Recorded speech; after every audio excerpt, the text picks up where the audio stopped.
প্রিয় দর্শক, মুসলমানদের কলিজার টুকরা হচ্ছে একটি মসজিদ, আল কোরআন। এইগুলো হচ্ছে মুসলমানদের কলিজা। এগুলোর মধ্যে যদি কেউ আঘাত করে তাহলে মানুষ বরদাস্ত করতে পারে না।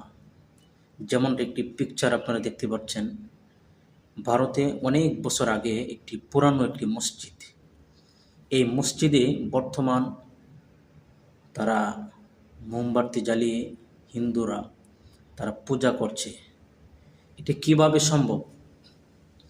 আমরা কি কখনোই হিন্দুদের মন্দিরে গিয়ে কোনো ভাঙচুর, তাদের মধ্যে আমাদের কোনো ইবাদত খানা তাদের মধ্যে তৈরি করা, এমনটা তো আমরা কখনোই দেখিনি।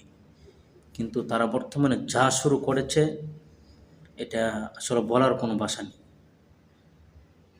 এটা কিভাবে মুসলমানরা সইবে?